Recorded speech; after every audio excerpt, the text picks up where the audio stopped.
Hello guys, तो कैसे हैं आप सभी लोग। आप सभी का स्वागत है प्रज्ञा स्टडी पॉइंट में। पिछली क्लास में हमने केमिकल काइनेटिक्स चैप्टर के मात्रक निकालने सीखे थे, शॉर्ट ट्रिक सीखी थी हमने इनकी। और आज हम केमिकल काइनेटिक्स के कुछ इंपॉर्टेंट क्वेश्चन डिस्कस करेंगे। इंपॉर्टेंट क्वेश्चन ये बोर्ड एग्जाम के लिए बहुत ही ज्यादा इम्पोर्टेंट है। ये कभी कभी 2 नंबर में और कभी कभी 5 नंबर में हमें रखे हुए मिलते हैं क्वेश्चन। ठीक है, तो पहला क्वेश्चन हमारा है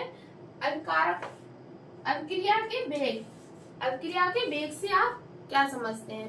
ठीक है, तो अभिक्रिया का बेग का मतलब होता है जब कोई भी पदार्थ अभिकारक, जब अभिकारक में समय के साथ परिवर्तन होता है तो वो अभिक्रिया का बेग कहलाता है। जैसे फिजिक्स में बेग होता है, जब कोई वस्तु गति करती है तो उसका बेग हमें मिलता है। और उसी प्रकार उस वस्तु की जगह वस्तु को ना लेके, अब हम फिजिक्स नहीं पढ़ रहे हैं, हम केमिस्ट्री पढ़ रहे हैं, तो वस्तु की जगह हम अभिक्रिया लेंगे। अभिक्रिया में जब समय के साथ साथ परिवर्तन होता है तो वह अभिक्रिया का बेग कहलाता है। ठीक है, वह दर जिस पर समय के साथ साथ अभिक्रिया पदार्थ के सांद्रण परिवर्तन होता है अभिक्रिया का बेग कहलाता है। वह दर जिस पर समय के साथ साथ अभिकारक पदार्थों का सांद्रण परिवर्तित होता है अभिक्रिया का बेग कहलाता है। बेग क्या हो जाएगा, dx अपॉन dt। ठीक है, dx upon dt। Second question हमारा क्या होगा, तात्क्षणिक बेग। तात्क्षणिक बेग, अब तात्क्षणिक बेग फिजिक्स में भी होता है, केमिस्ट्री में भी होता है। तो तात्क्षणिक बेग से किसी क्षण विशेष पर अभिक्रिया का बेग तात्क्षणिक बेग कहलाता है। और फिजिक्स में क्या होता है, किसी क्षण विशेष पर वस्तु का वेग तात्क्षणिक बेग कहलाता है। एक होता है क्षण और एक होता है क्षण। ये क्षण फिजिक्स में लिखी जाती है और ये वाला क्षण केमिस्ट्री के लिए। ठीक है, केमिस्ट्री के लिए तो केमिस्ट्री में हम क्या लिखेंगे, किसी क्षण विशेष पर अभिक्रिया का बेग तात्क्षणिक बेग कहलाता है। क्षण माने पल होता है और ये क्षण माने लकड़ी होती है। ठीक है, किसी क्षण विशेष पर अभिक्रिया का बेग तात्क्षणिक बेग कहलाता है। ठीक है, ये हमारा हो गया।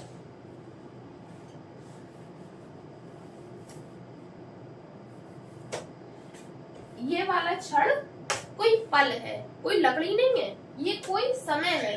किसी क्षण विशेष पर अभिक्रिया का बेग तात्क्षणिक बेग कहलाता है। ठीक है, नेक्स्ट क्वेश्चन है हमारा, एक अभिक्रिया दी गई है, उसके लिए हमें औसत बेग बताना है।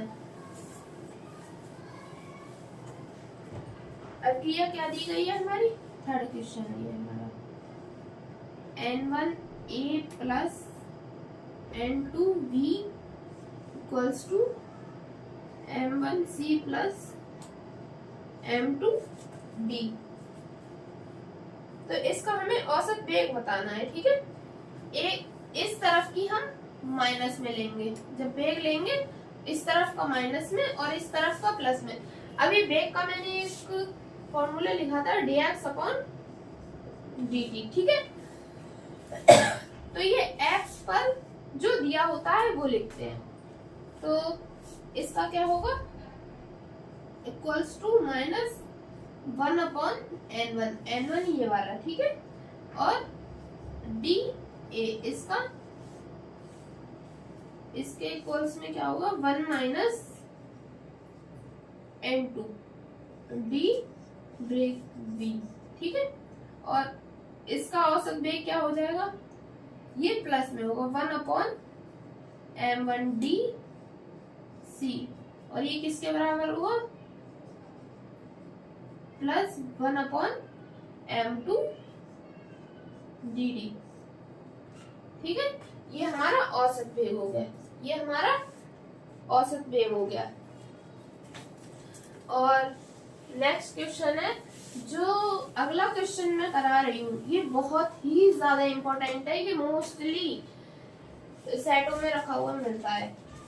ठीक है, चौथा क्वेश्चन है, बहुत ही ज्यादा इम्पोर्टेंट है, बहुत ही ज्यादा, आप इस चीज को ध्यान से पढ़िए।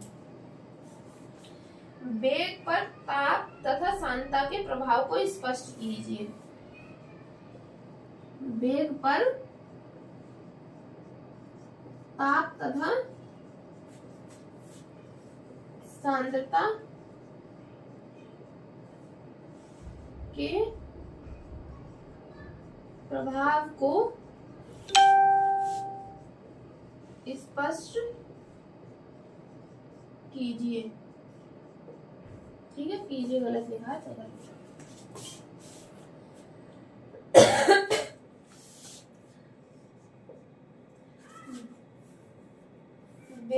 अक्रिया के वेग पर ताप का प्रभाव, वेग पर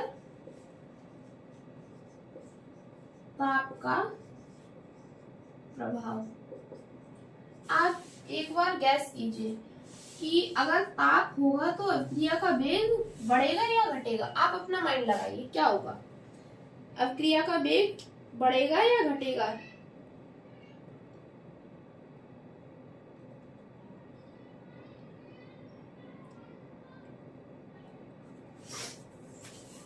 ठीक है, एक सोचने वाली बात है, जैसे अगर हम कभी कहीं पर ताप लेते हैं तो गति बहुत तेज हो जाती है। क्यों? अणु बहुत दूर दूर हो जाते हैं, जिससे कि गति तेज हो जाती है। जब हम किसी चीज को फ्रीज करते हैं तो अणु जुड़ जाते हैं। जैसे आप पानी का एग्जांपल लीजिए, अगर हम पानी को गर्म करते हैं तो वो अलग अलग हो जाता है, लिक्विड स्टेट में पहुंच जाता है, और जब हम उसी को फ्रीज करते हैं तो वो ठोस में चला जाता है, सॉलिड स्टेट में चला जाता है। इसी तरह से यहाँ पर वेग है, ताप का वेग पर इतना प्रभाव पड़ता है। अगर 10 डिग्री सेल्सियस ताप पर अक्रिया का वेग 2 गुना हो जाता है। 10 डिग्री सेल्सियस पर अक्रिया का वेग 2 गुना हो जाता है। अगर 10 डिग्री सेल्सियस से अधिक कर देंगे तो जितना अधिक करेंगे उतना ताप बढ़ता जाएगा।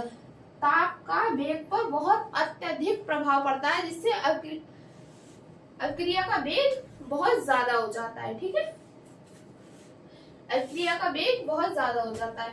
10 डिग्री सेल्सियस पर 2 गुना होता है, और अगर 10 डिग्री सेल्सियस से ज्यादा करते हैं तो अक्रिया का वेग बहुत ज्यादा हो जाता है। ठीक है, अब क्या आया, सांद्रता। सांद्रता का क्या प्रभाव होता है।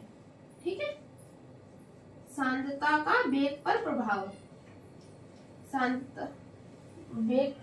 वेग पर सांद्रता का प्रभाव, वेग पर सांद्रता का प्रभाव। तो वेग समानुपाती होता है सांद्रता के, वेग समानुपाती होता है सांद्रता के। वेग किसके समानुपाती होता है, सांद्रता के। वेग समानुपाती होता है सांद्रता के। तो जितना वेग बढ़ेगा सांद्रता उतनी बढ़ेगी, जितनी सांद्रता घटेगी वेग उतना घटेगा।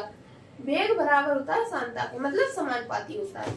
जितना वेग बढ़ेगा उतनी सांद्रता बढ़ेगी, जितना वेग घटेगा उतनी सांद्रता घटेगी। ठीक है, आई होप आप सभी लोगों को ये क्वेश्चन बहुत अच्छे से समझ में आए होंगे।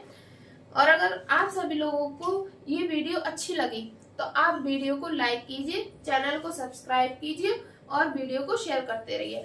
आप देखिए, अपने दोस्तों को दिखाइए, उन्हें समझ में आए तो वो भी चैनल को सब्सक्राइब करें, लाइक करें वीडियो को, और कमेंट करके बताइए कि अगली वीडियो किस चीज की चाहिए। धन्यवाद।